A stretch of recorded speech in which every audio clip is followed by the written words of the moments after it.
I never expected my ex-wife's wedding to become the ultimate vindication. When her arrogant new husband sneered at my failure and told me to cut ties with his wife, I decided to close my $500 million account at her bank. The look on their faces? Priceless. But that was just the beginning of how I turned 20 years of disrespect into the sweetest revenge. My name is Daniel Morris. I'm 52 years old, and I compose music for films. Not the blockbuster superhero flicks that teenagers line up for, but thoughtful independent productions that critics love and few people actually watch. At least that was true until 7 years ago, when everything changed, both in my career and my personal life. I still remember the day Susan told me she was leaving.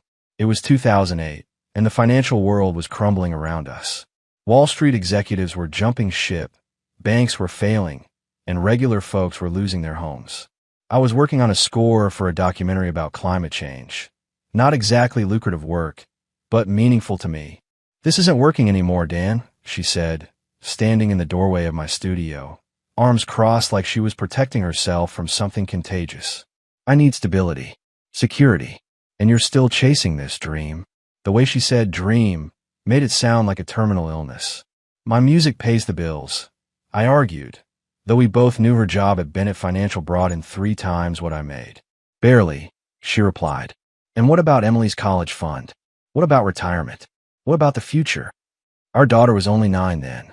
College seemed a lifetime away, but Susan always planned 10 steps ahead. It was what made her excellent at restructuring failing companies, and apparently at restructuring failing marriages. I didn't fight when she left. Maybe that's what she expected, that I'd finally wake up, give up my childish pursuits, and get a real job like the other husbands in our Westchester neighborhood. But that was never who I was. After the divorce, I moved to a small apartment in Brooklyn and threw myself into my work. Susan quickly climbed the corporate ladder at Bennett Financial, eventually becoming their CFO, while I continued composing.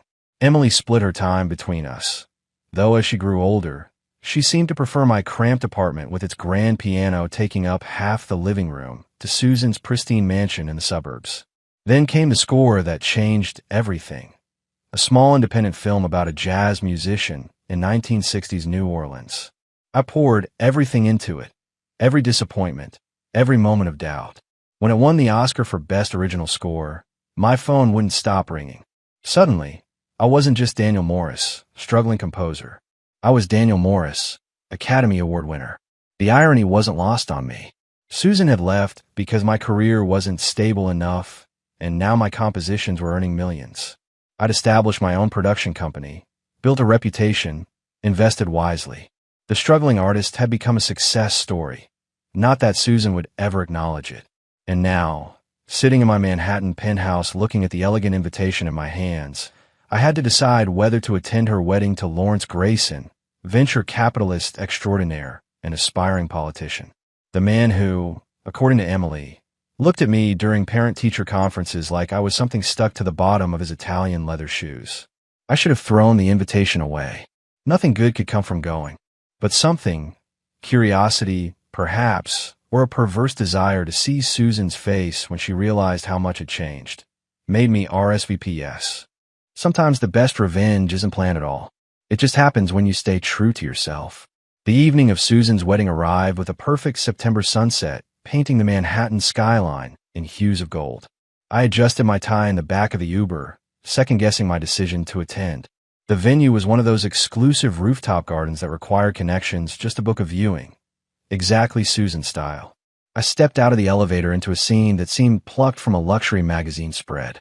Crystal chandeliers suspended from transparent canopies, white orchids cascading from every surface, waiters gliding between clusters of New York's elite with flutes of champagne. "Dad, you actually came." Emily appeared at my side, stunning in a bridesmaid's dress the color of champagne. At 19, she looked more like Susan every day, except for her eyes, though she got from me. "Wouldn't miss it," I lied smoothly. "How's your mother?" Emily rolled her eyes, micromanaging everything. You know how she gets. I didn't know. Susan's need for control had been the undercurrent of our marriage, the quiet riptide that eventually pulled us apart. "And the groom?" I asked, scanning the crowd. "Larry's around somewhere. probably talking about his congressional run. Emily's voice held an edge. She'd never warmed to her stepfather-to-be, despite his attempts to win her over with expensive gifts and connections at prestigious universities. I spotted Jason across the room, Susan's younger brother and the only member of her family who had kept in touch after the divorce. Unlike his sister, Jason had always respected my choice to pursue music, even showing up at small club performances in my lean years. Uncle Dan. He embraced me with genuine warmth. Damn, you're looking good. Success suits you. You too, I said, noting his designer suit. Jason had made his own fortune in tech startups, far from the financial world Susan inhabited. Fair warning, he murmured. Larry's been asking who invited you. Seems threatened. I sipped my champagne. By the struggling musician? Jason snorted. Man, he has no idea, does he? Susan never told him about your Oscar? Your company? Apparently not. This should be interesting, Jason said with a mischievous glint. Especially since he's been telling everyone you're. He stopped abruptly as a tall, silver-haired man approached, his arm possessively around Susan's waist. She looked beautiful, elegant, polished, perfect. Our eyes met, and for a moment, something flickered there, surprise perhaps, or regret. Then it vanished behind her practiced socialite smile. Daniel, she said coolly, you came. Before I could respond, Larry stepped forward, extending his hand with the practiced charm of a politician. So you're the ex-husband. Susan mentioned you. Teach music. And there it was, the first shot fired. Teach music. I repeated Larry's words with a bemused smile. Not exactly. Susan shifted uncomfortably. Daniel composes film scores, she clarified, though her explanation fell deliberately short of the whole truth. Fascinating, Larry said with the enthusiasm of someone discussing tax regulations. Must be creative work. Any films I might have heard of? Before I could answer, Emily jumped in. Dad won an Oscar for Midnight in New Orleans and just signed a contract with Paramount for their new historical drama series. Larry's practiced smile faltered momentarily. An Oscar? Well, that's unexpected. Life's full of surprises, I said mildly, enjoying his discomfort. Susan quickly steered the conversation elsewhere, her hand tightening on Larry's arm, a gesture I recognized from our marriage. It meant, stop talking before you embarrass yourself. Emily, would you show your father to his table? The ceremony will begin soon. As we walked away, Emily muttered, sorry about that.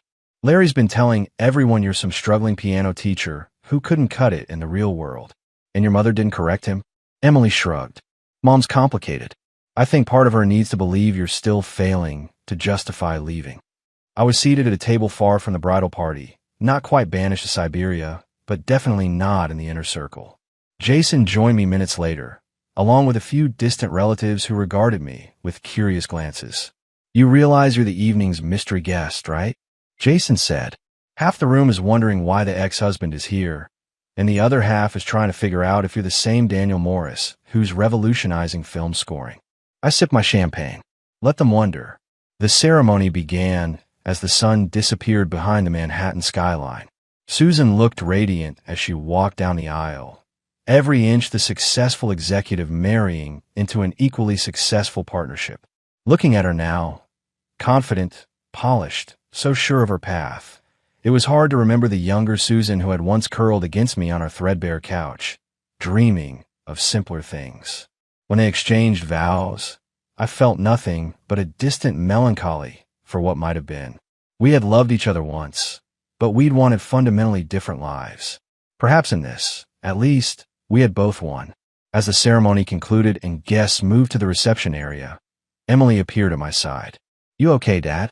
I smiled at my daughter, so perceptive and kind despite growing up amid our fractured family. I'm perfect. Your mother seems happy. Emily nodded.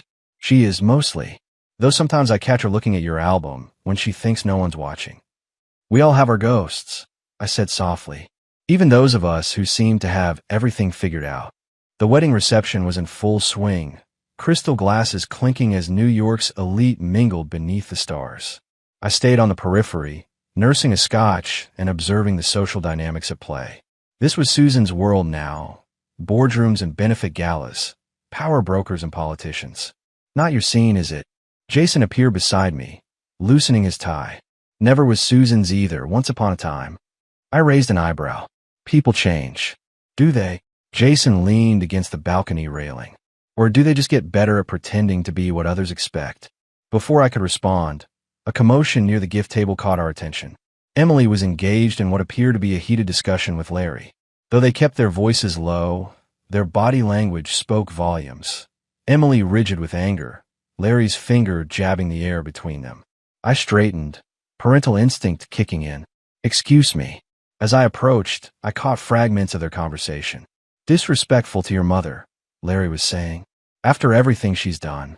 You don't know anything about my father," Emily shot back. "You never bothered to." "I know enough," Larry interrupted. "A man who puts his artistic integrity above providing for his family. Is there a problem?" I kept my voice level, placing a protective hand on Emily's shoulder. Larry turned, his politician's mask slipping to reveal genuine dislike. "Family discussion, Morris. Nothing that concerns you anymore." "My daughter concerns me," I said, steel beneath my calm tone. "Always." Emily squeezed my hand. "Larry thinks my internship at your studio next summer is beneath my potential. He wants me to work for his campaign instead." I met Larry's gaze steadily. "Emily makes her own choices. She always has." "Choices have consequences," Larry replied. "Susan and I want what's best for her future. A serious career, not following her father's unconventional path." The condescension in his voice was unmistakable. 20 years ago, it might have struck a nerve. Back when I wondered if Susan had been right to leave, if my stubbornness had cost me my family. But that uncertainty had long since vanished with success on my own terms. "My past seems to have worked out just fine," I said mildly. "But then, some people measure success by bank balances and social standing. Others by the courage to follow their passion despite the risks." Larry's face flushed. "Easy to romanticize passion when you're not responsible for others." "Dad paid for half my tuition," Emily interjected. "Even when he was barely making ends meet. He never missed a child support payment, never missed a recital or graduation. So don't you dare." "Emily," I said gently, "it's okay." She took a deep breath, composing herself with effort. "I need some air," she said, and walked toward the terrace. Larry watched her go, then turned back to me. "You filled her head with impractical notions. The arts are a hobby, not a career." I smiled. "Tell that to my Oscar. Or my accountant." His expression hardened. "You got lucky. Lightning strikes once. But Emily deserves better than a gamble." "What Emily deserves," I said, "is to be surrounded by people who believe in her capabilities, not just their vision of what she should become." I walked away then, leaving Larry staring after me, his carefully constructed narrative about the failed musician ex-husband beginning to unravel.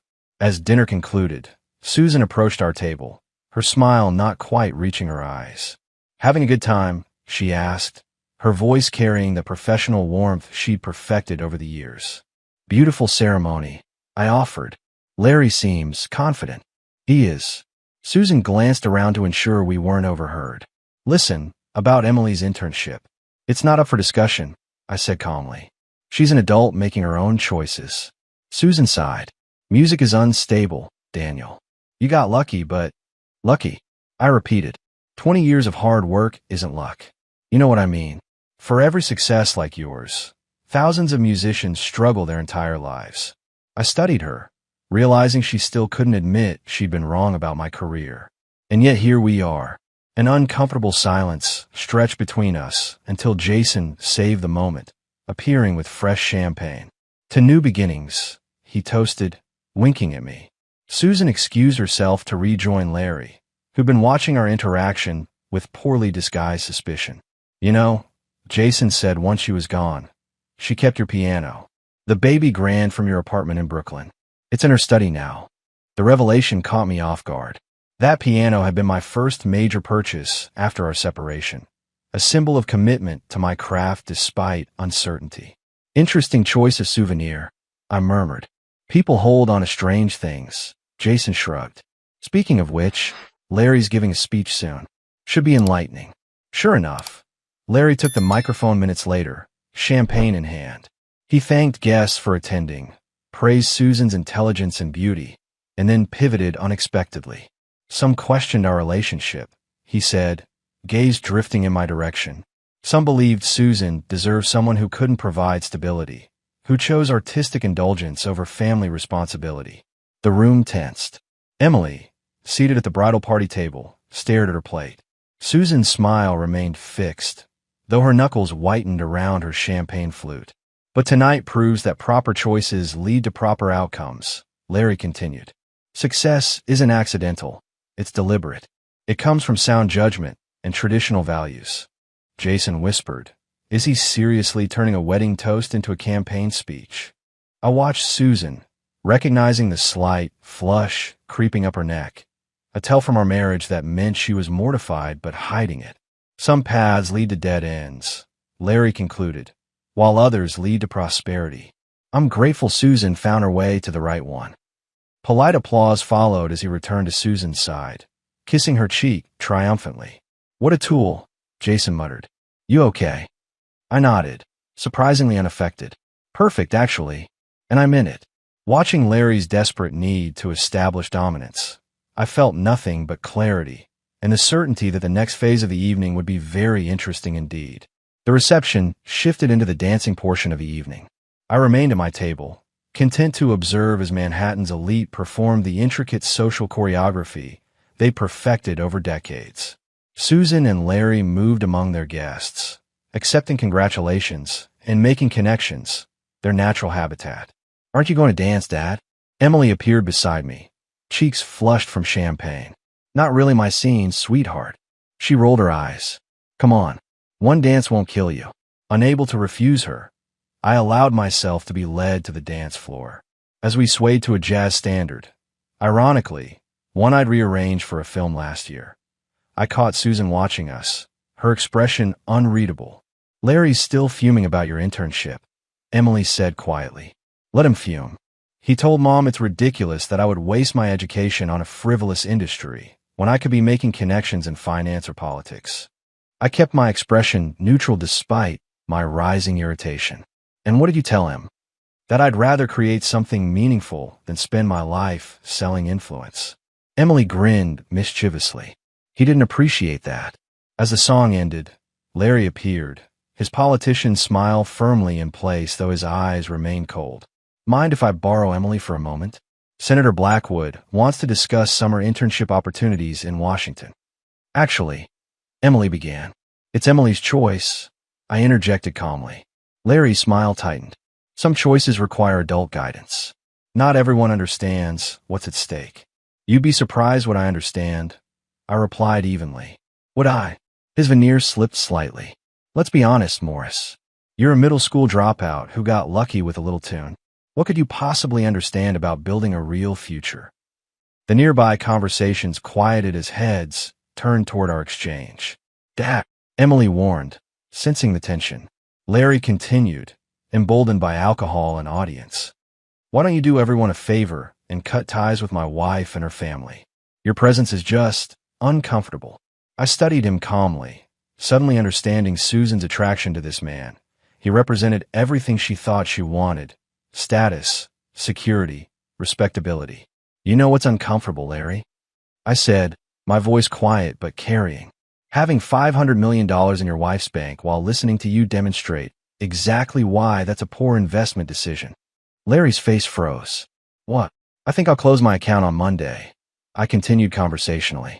My financial advisors have been suggesting it for months, but I kept it open out of respect for Susan. Clearly, that respect isn't mutual. The silence around us was absolute. Susan had appeared at Larry's side, her face ashen. Daniel, she began. Larry didn't mean. Oh, I think he meant exactly what he said. I replied calmly. And I meant what I said about the account.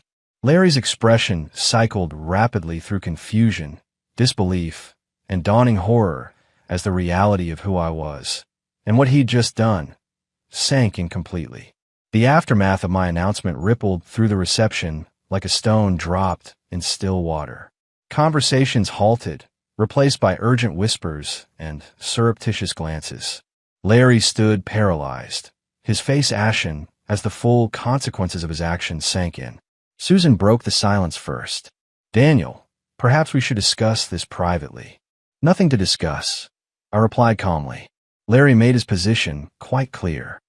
Jason appeared at my side, barely containing his glee. Man, you should see the bank president's face right now. He looks like someone just canceled Christmas. Larry recovered enough to attempt damage control. There's clearly been a misunderstanding. I had no idea that you were a successful composer, I supplied, or a major depositor at your wife's bank. Which part confused you exactly? Several guests poorly disguised their amusement. Emily watched the exchange with undisguised satisfaction. This is hardly the appropriate setting, Larry hissed, his politician's mask slipping further.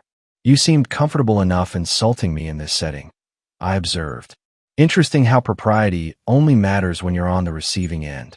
Susan placed a restraining hand on Larry's arm as he opened his mouth to retort. Perhaps we should rejoin our other guests, she suggested tightly. As they retreated, Emily joined me. That was epic, Dad, she whispered. I've never seen Larry speechless before. Not my intention, I replied honestly. But I'm done being the villain in their narrative. The band resumed, playing as the wedding party attempted to restore normalcy. I moved toward the exit, my purpose for attending fulfilled. Jason intercepted me. Leaving so soon? The show's just getting started. The bank's executive team is huddled in the corner having what appears to be a complete meltdown. I shook my head. I've made my point. Spectacularly, Jason agreed. You know, Susan never told anyone about your success. I think she needed to believe you were still struggling to justify her choices. That insight resonated more than I expected. Perhaps we all construct narratives that allow us to sleep at night, that make our decisions seem wise and necessary rather than simply human. Take care of Emily, I said, embracing him. And yourself. As I waited for the elevator, I heard quick footsteps behind me. I turned to find Susan, slightly breathless. You're leaving? She asked. I've stayed long enough. She studied me, really seeing me perhaps for the first time in years. Were you this successful when we were together? I smiled sadly. No, but I was always this determined. The elevator doors opened, offering escape from a conversation 20 years overdue. Daniel, Susan said quietly. About the account. We found ourselves in the quiet hallway outside the reception, the muffled sounds of celebration creating an ironic backdrop for our conversation. Was that necessary? Susan asked, her voice tight, threatening the bank over personal insults. Not threats, I replied calmly. Larry made his feelings clear, and I'm making a business decision based on that information. She sighed, smoothing her wedding dress absently. He doesn't know you like I do. He doesn't understand. That's just it, Susan, I interrupted gently. You don't know me anymore either. You've built this narrative where I'm still the struggling musician you left behind, where your decision was the only sensible choice.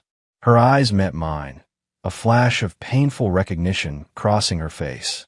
Why didn't you ever tell him? I asked. About the Oscar, the company, any of it. Susan looked away. It complicated the story. Your story, you mean? She didn't deny it. I built a life based on certain choices, Daniel. Certain values. If you succeeded on your own terms, then maybe you were wrong about what matters. I finished quietly. We stood in silence, 20 years of unspoken truths hanging between us. I wasn't wrong about everything, she finally said. We wanted different lives. That hasn't changed. No, I agreed. It hasn't. From inside the reception, we heard Larry's raised voice, followed by the bank president's urgent tones. Susan closed her eyes briefly. He'll recover, I said. Politicians always do. And the account? She asked. I considered this. The truth was, I kept my money at Bennett Financial partly from inertia and partly from some lingering sense of connection to Susan. Neither was a good enough reason to stay. I'll transfer most of it, I decided. But I'll leave enough to show there's no personal vendetta. This isn't about punishing you, Susan. Relief flickered across her face, followed by something more complex. Perhaps recognition that even now, I was considering her well-being. You know, she said softly, sometimes I hear your compositions on film soundtracks. I always know it's you, even before seeing the credits. There's a particular quality to your work, a Daniel Moore signature. The admission surprised me. You follow my career? From a distance, she conceded. It would have been easier if you'd failed. The honesty was refreshing after years of carefully maintained narratives. Probably, I agreed with a small smile. But when did I ever take the easy path? Susan laughed, a genuine sound I hadn't heard in years. Never. That was the problem, and maybe the point. Emily appeared in the doorway, her expression cautious. Everything okay? Susan composed herself, stepping back. Your father was just leaving. I nodded. Congratulations on your marriage, Susan. I mean that. As I walked toward the elevator, Emily followed. I'll walk you out. Behind us, Susan returned to her wedding reception, to Larry and damage control and the life she had chosen. But something had shifted. A long-held tension finally released. Emily rode with me in the taxi, unusually quiet as Manhattan's lights blurred past our windows. You okay? I asked, studying her profile, so like her mother's, yet with an openness Susan had long since traded for professional polish. Yeah, she said, just processing. Larry's face when you mentioned the account. Worth every awkward family dinner I'll endure for the next decade. I laughed. I wasn't trying to create drama. Of course not. Emily smirked. You just casually mentioned $500 million during a wedding toast. She had a point. Part of me, a small, petty part one rarely acknowledged, had enjoyed watching Larry's carefully constructed worldview crumble in real time. Do you think Mom knew? Emily asked suddenly. About how successful you've become. I considered this. She knew some. Maybe not the extent. She kept your first film award in her office drawer, Emily said. I found it when I was looking for stamps once. She shut the drawer so fast when I asked about it. This revelation settled uncomfortably. I'd imagined Susan dismissing my achievements, not secretly tracking them. People are complicated, I said finally. Even parents. Emily nodded. I remember when she left. You never said a bad word about her. Not once. She's your mother. Still, most divorced dads don't take the high road like that. We arrived at my building, but Emily made no move to get out. What you said tonight about following your passion despite the risks. She hesitated. I've been thinking about deferring law school. I turned to face her fully. For music production? She nodded. Your studio internship made me realize. I'm good at this, Dad. Really good. But Larry says. What does your mother say? I interrupted gently. Emily looked surprised. She said I should talk to you, actually. That you'd understand better than she would. Something warm bloomed in my chest. After everything, Susan still recognized what I could offer our daughter that she couldn't. Permission to choose an uncertain path. Law school will always be there, I said. But if music production lights you up inside, that fire is worth following. Even if it's risky. Especially then, I replied. Safety rarely leads to fulfillment. Emily leaned over to hug me, her embrace fierce. Thanks, Dad. As she pulled back, her phone chimed with a text. It's Mom. Apparently, Larry's in full damage control mode. The bank president looks ready to murder him. I winced. Not my intention. Maybe not. Emily grinned, but sometimes karma works through unexpected channels. She kissed my cheek before sliding out of the taxi. I'll call you tomorrow. This wedding reception is about to become legendary. As the taxi pulled away, I realized something profound. I no longer needed Susan to acknowledge my success. I no longer needed Larry to respect my choices. I had built exactly the life I wanted, on my own terms. And that was victory enough. 3 months passed. Autumn faded into winter, and Manhattan transformed under a rare, pristine snowfall. I was working late in my studio when my phone rang, Susan's number appearing on the screen. We'd had minimal contact since the wedding, apart from a brief, polite email exchange regarding the account transfers. I had kept my word, moving most funds, but maintaining enough to avoid appearing vindictive. Susan, I answered surprised. Everything okay? Yes, she said, her voice carefully neutral. I'm calling because the bank is hosting its annual arts endowment dinner next month. We'd like you to be the keynote speaker. I blinked, certain I'd misheard. You want me to speak at a bank function? After everything. It's my idea. Actually, she admitted. The theme is unconventional paths to success. Seemed appropriate. The irony wasn't lost on me. What does Larry think about this? A pause. Larry and I are taking some time apart. This was unexpected. I'm sorry to hear that. Are you? She asked, a hint of the old Susan breaking through her professional veneer. Yes, I said truthfully. I never wish you unhappiness. She sighed. The wedding debacle was just a symptom. Larry wanted a trophy wife who would support his political ambitions, not a CEO with her own opinions. His loss, I said simply. Another pause. Emily showed me her music production portfolio. Susan continued. She's talented, like her father. She is, I agreed, waiting for the usual concerns about career stability. I told her I'd help her defer law school. Susan said instead that sometimes the less conventional path is the right one. I nearly dropped the phone. You did. Don't sound so shocked, Daniel. I'm capable of growth. Her tone was dry, but I heard the smile in her voice. About the endowment dinner. I'll do it, I said. You haven't even asked about the fee. Consider it a favor between old friends.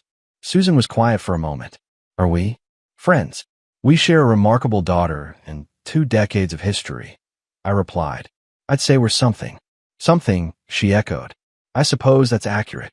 After we hung up, I sat at my piano, fingers finding a melody I hadn't played in years, the first composition I'd written after our separation.